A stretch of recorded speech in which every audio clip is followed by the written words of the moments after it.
Hello, my name is Logan, and I wanted to make my introduction into the vinyl community here on YouTube.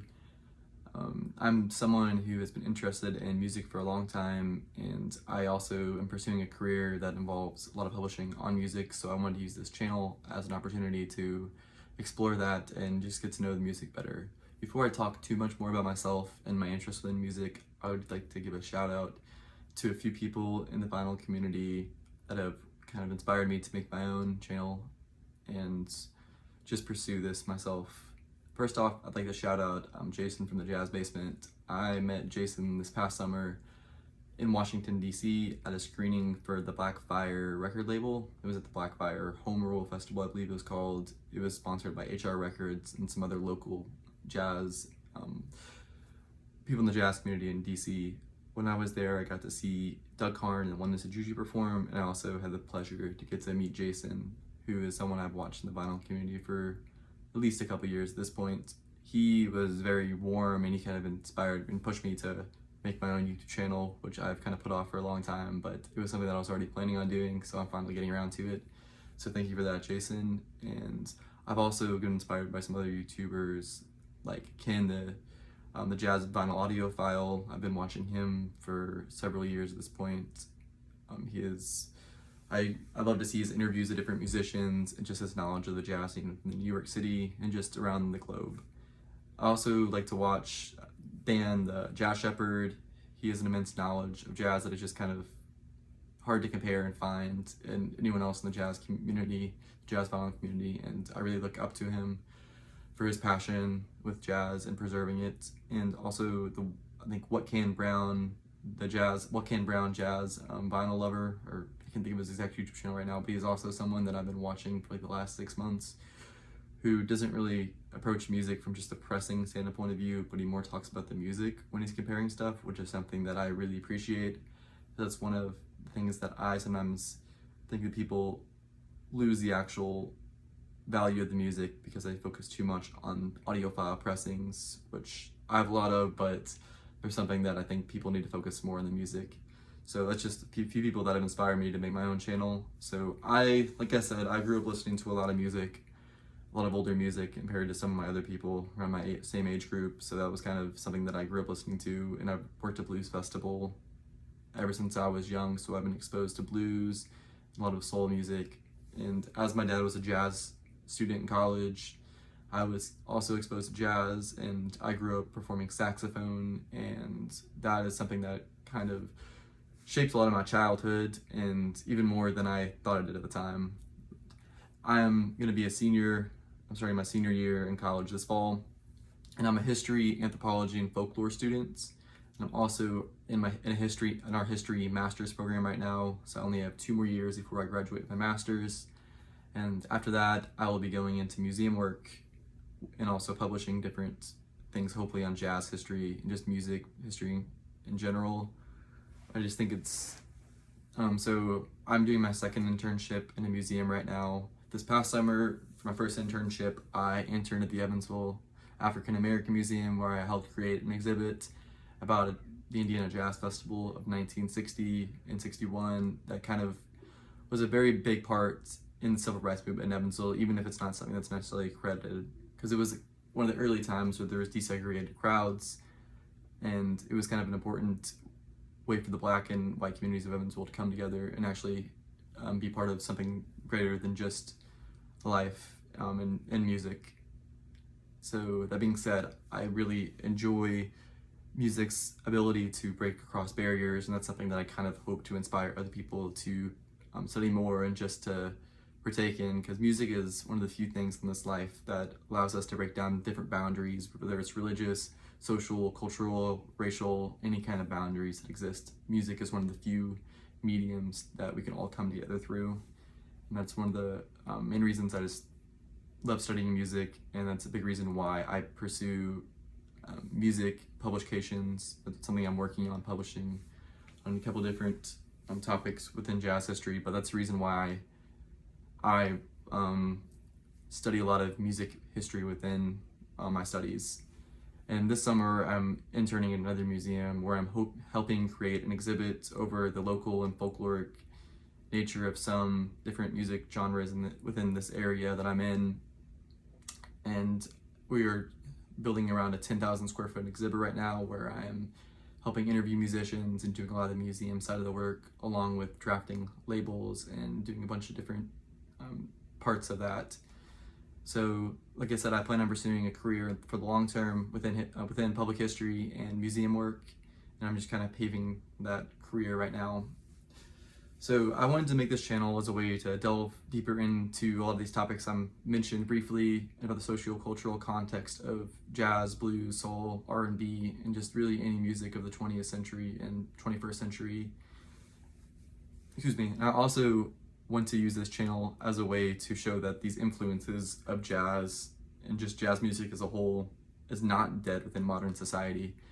I think there's kind of a common misdemeanor that jazz is somewhat dead, and even if it doesn't get the popularity that it did in the 20s and 30s and 40s, chart-wise, it is still a music that is ever present in other musical genres and even pop music, that if you see the influence for the artist. So I think I also wanted to use this channel as a way to get younger people interested in jazz, and also kind of help bridge a gap between older generations of jazz fans and younger ones. Something else I kind of helped to pursue professionally, just bridging the gaps that I talked about and reviving somewhat of a jazz scene within my area. So the goal of this jazz is to not just talk about jazz.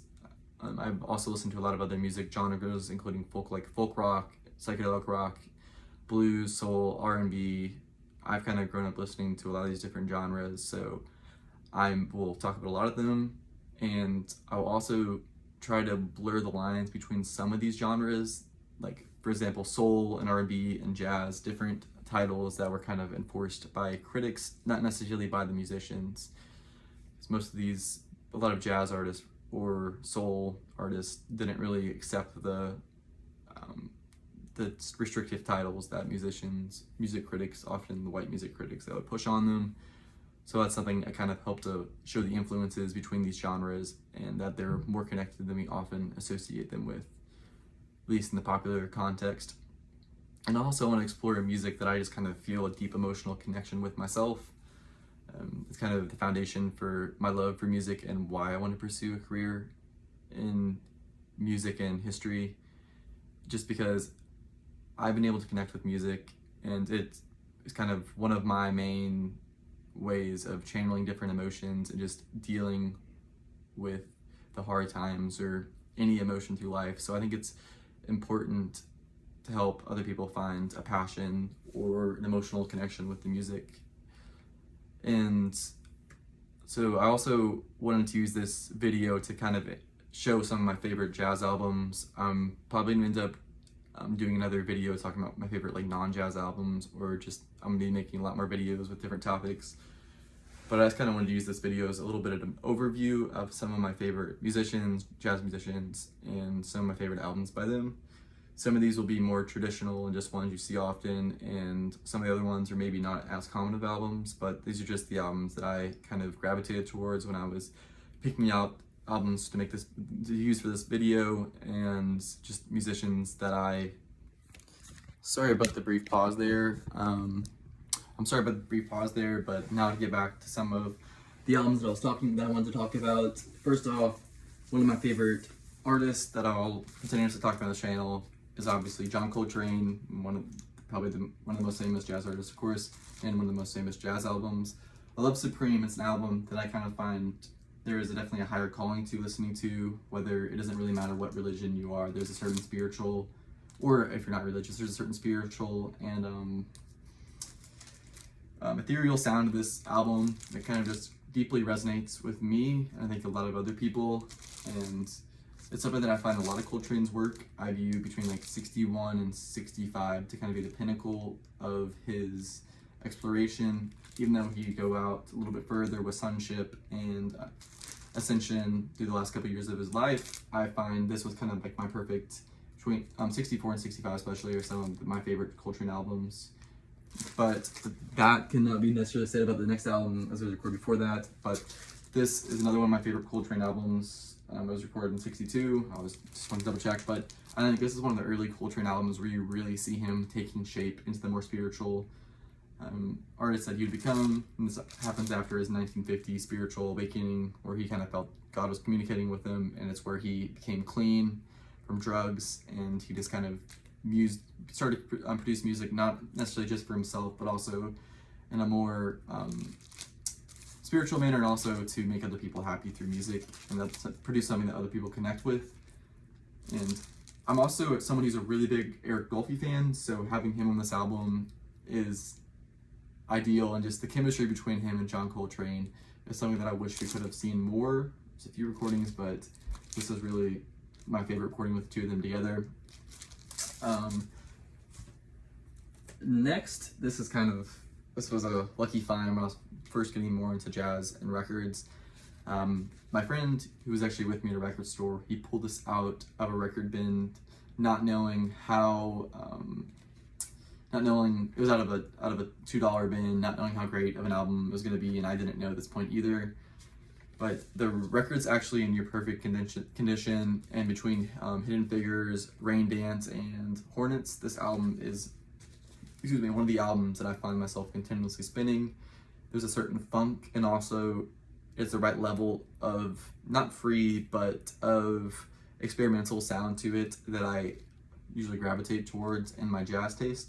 So this is kind of a great marriage between funk and experimentalism that I just love, and that's one of the main characteristics of Herbie Hancock that has kind of drawn me towards his music.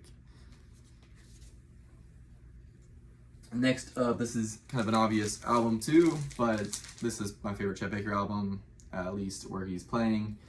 This has Bill Evans and Pepper Adams, Herbie Mann, Kenny Burrell. It's just such an incredible lineup. And as someone who is a massive Bill Evans fan, he's probably my favorite jazz artist right there with John Coltrane. But this album is just kind of one of the most beautiful and melodic albums that you can find. The version of Alone Together on here, the playing by Pepper Adams, is some of his most beautiful playing in my opinion. And this is just a great album for someone who's not necessarily the biggest, or they don't have a ton of jazz knowledge yet, and they just kind of think of jazz as being beautiful. This is something that I would use to introduce people to jazz, especially people that consider jazz to be, I don't know, cocktail music, but that's kind of what they're comfortable with. I think this is an album that is slightly more engaging than some just piano in the background, but it's also still comfortable enough for those people. So I think this is a really good album for people to start out with, and it's just an early album I found myself gravitating towards. Next up, this is he's one of the more underrated tenor saxophonists in my opinion, Willis Jackson. He's a very soulful style player. He's not necessarily hard bop, but this album is definitely, like I said, it's on the soul jazz side and R&B blues side.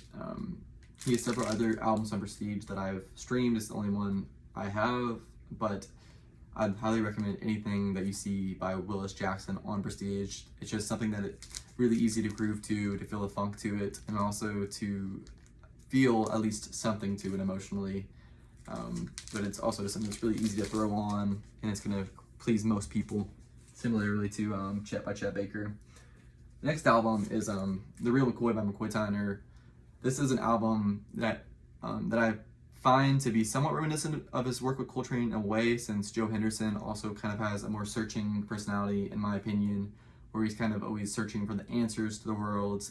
And you can kind of see that through Search for Peace on here, which is very Coltrane reminiscent in a way, but it's also more, not simple, but more, I think, accessible than some of Coltrane's more spiritual free jazz stuff.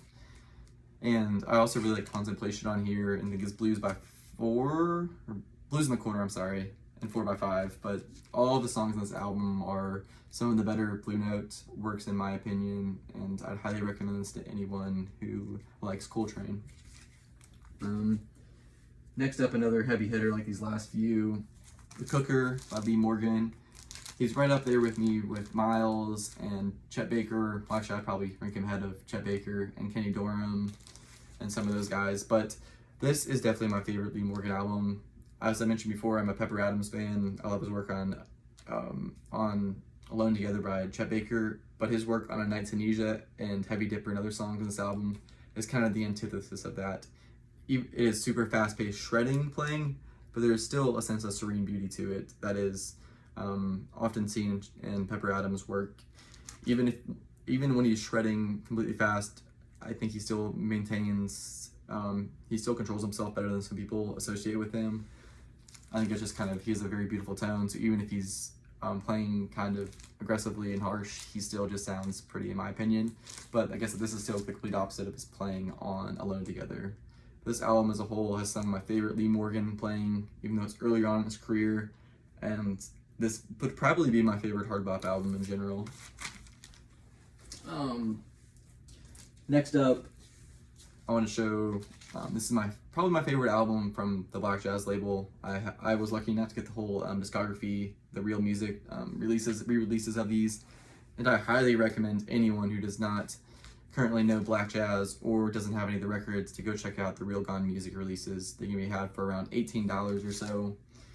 And I'm not sure if they're from Analog, I assume they're not, but they are all incredible sounding, and out of all 20 albums on the label that Real Gone Music did, that's all the albums ever released between its tenure in 71 to 75. But the quality control is unmatched. It's even better than the Tone Poets, the Classic series, the Acoustic Sounds Verve series, any of the audiophile series I've received. These ones were more consistent. But Henry Franklin is someone who I think is somewhat of an overlooked bass player, and this is one of my favorite funky jazz albums. The version of Blue Lights on here is incredible, and I recommend anyone who's comfortable with like funk music or like more 70s jazz to go check out this 1974 masterpiece, The Skipper at Home. And also, I'm currently working on publishing on the Black Jazz label. There's not really a ton of scholarly research on it, so hope to be able to publish some of the first stuff on it to kind of help preserve its legacy. Sorry about that, I just need to grab some quick water.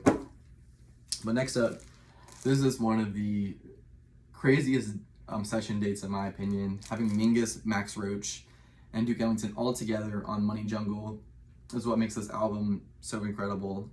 There's 3 artists that started during different points. 2 of them more in the hard bop era. They all have their own vein of jazz, and then obviously Duke Ellington is one of the early parts of the Harlem Renaissance and jazz of the 1920s. But this album, the chemistry in this album is amazing considering they didn't really spend a lot of time playing together. And getting to hear Duke Ellington and Charles Mingus in a trio setting like this, even though there's other albums, I feel like this is the best album where you can hear them more by themselves and just in a regular classic jazz trio setting. The version of Caravan on here is my favorite version of the song, and I highly recommend anyone who's not listened to this to go check it out. Next up, as I aforementioned, my favorite jazz artist is Bill Evans, and what other album would I probably pick than Undercurrent? This is hands down my favorite jazz album. This and Love Supreme right there together, but thinking about it, this is my favorite jazz album. Just the connection between Jim Hall and Bill Evans on a lot of these songs is unlike any other jazz in my opinion. It's a perfect blend of classical and also just more traditional jazz. But Bill Evans, more than any other piano I've listened to, jazz piano, I'm sure there's a lot I haven't listened to yet, but that I have listened to, he uses jazz as such a perfect introspective tool to express his deepest, darkest, and just most personal emotions. He uses it, he channels all of that into something beautiful. And Jim Hall is just such a perfect complement with him. The several albums they did together between this and Intermodulation, I can't think of the other album, but just all the albums they did together, this one and then the other ones on Verve, they're all worth checking out. And anyone who hasn't really listened to Jim Hall's individual work, you should definitely check out his album. I believe it's called Alone Together, the one with Ron Carter, and also Concerto on the CTI record label. But Undercurrent is definitely my favorite jazz album, and the album I find myself spinning and just streaming the most. Next up, one of my other favorite jazz albums, obviously, in this list, but is Out There by Eric Dolphy. Eric Dolphy is someone who I gravitate towards his music because he's always searching in a similar way to Coltrane and a lot of saxophone players in the 1960s, in my estimation. But this album is kind of my favorite place in Eric Dolphy's catalog, and just his progression towards his ultimate death in 1964, but this 61 or 62 date, I can't think of the exact year right now, is kind of in between Outward Bound and then Out to Lunch, which are also a couple of my favorite jazz albums. But this is my favorite amounts of controlled chaos, and Ron Carter's cello playing on here is kind of something that makes the album. It's very dissonant, but it's something that I love. And I believe it's Jackie Yard on here. No, it's not. Sorry, there's no piano on here. That's on Outward Bound. But Roy Haynes playing on here on drum is incredible. This is something that I haven't really spun for a while, but I definitely need to. I probably will tonight after this. Next up, this is honestly, I consider including Quiet Kenny because it's one of my favorite jazz albums, but recently I've been gravitating towards this more. It's an album I discovered this past year, Jazz Contemporary by Kenny Dorham. His playing and also Charles Davis's playing on Barry sax is incredible. This is some of the most beautiful trumpet playing I have ever heard, and this is an album I'd recommend to anyone who's just getting into jazz, or also jazz fans that necessarily haven't listened to this album yet. Kenny Dorham is, I guess, one of the more prominent trumpet players, but at the same time, I still think he is kind of an unsung hero of jazz. He was one of the most prolific artists in the hard bop era, in my opinion, but also just he was able to produce music that was extremely beautiful at the same time. And that was not necessarily a characteristic of all hard bop music, that it's not just simply beautiful, but Kenny Dorham is someone that I think is really accessible for people of all backgrounds, and it's just someone I recommend listening to. Quiet Kenny or Jazz Contemporary would be my starting place. Another trumpet album, the really prolific Dizzy Gillespie, obviously one of the most important figures in jazz history with his music with Charlie Parker in the 40s. This Electrifying Evening with Dizzy Gillespie is an album that I constantly find myself surprised with when I listen to it. The version of A Night in Tunisia on here is up there with the version of A Night in Tunisia on the Cooker. I'd probably say it's second to that. But this is my favorite Dizzy Gillespie record. This is a record that I highly recommend anyone listening to. It's very fast-paced, and it's kind of jazz in a more natural setting as it's a live performance. I think sometimes jazz kind of loses its potency somewhat in a studio recording, but this is jazz and Dizzy Gillespie in the most raw setting. There's several songs I really like in here, but Kush and A Night in Tunisia are my favorite too.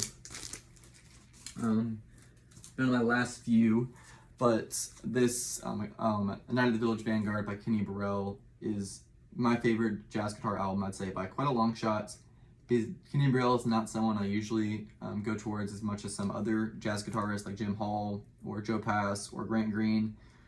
But this album, or even Tal Farlow, but this album is probably my favorite jazz guitar album, as I said, just because this is some of the most beautiful and more introspective, similar to Bill Evans, I mentioned before, introspective playing.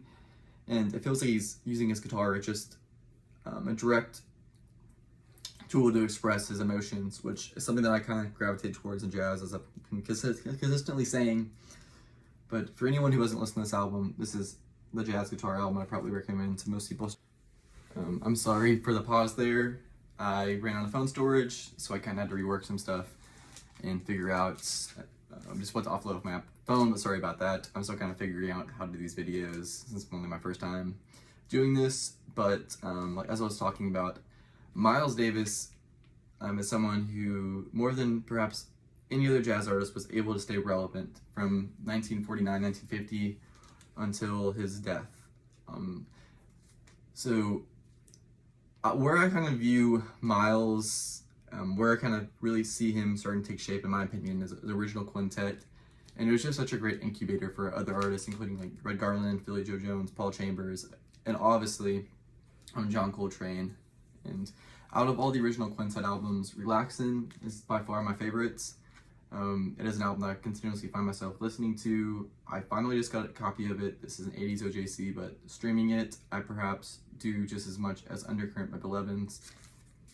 Excuse me, but the version, if I Were a Bell, Oleo, I Could Write a Book, are all amazing on here, and all the other songs in here are as well.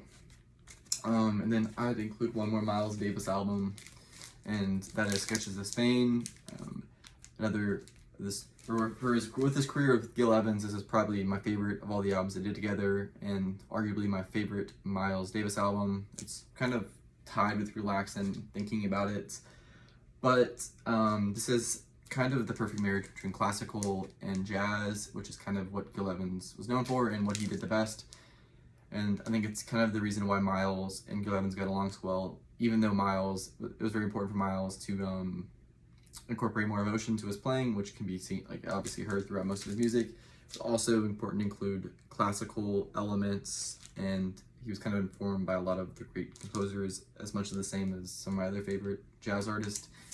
And he kind of didn't redirect all of it as much as some other people, and it kind of went towards his cool jazz sound. But this album, with the reworkings of traditional Spanish songs like Soleo, Concierto de Aranjuez, and also Will o' the Wisp, are just breathtaking, and they were so beautiful. And this is probably the album that I use as a reference point for people listening to my record player more than anything else. And once I get other speakers, I cannot imagine like how great this album's gonna sound.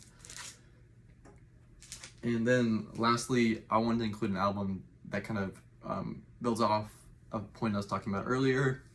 And this is an album that some people might not consider to be a jazz album traditionally, but I think it's kind of important to blur the lines, the critic lines between some of these genres, even though it is kind of useful as a tool.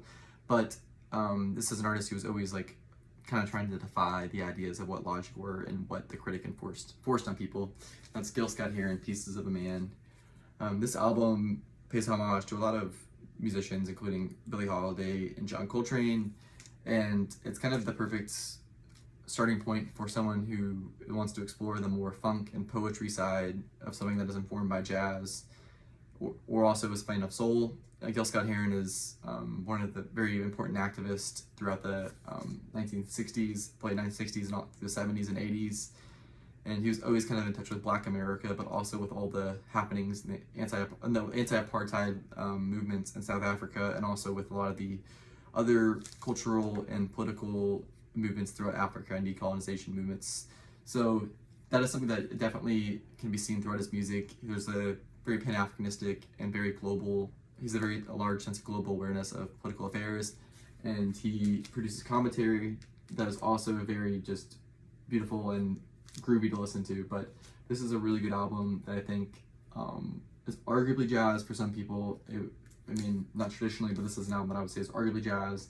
And for someone who's a jazz fan that hasn't really explored stuff a ton outside of jazz, this is an album that I will listen to. But that is about all I kind of wanted to talk about and go over for my first video. But I'm looking really forward to producing more videos, and for anyone who has any ideas or feedback, I would love to have comments and get in contact with people. But thank you very much for watching.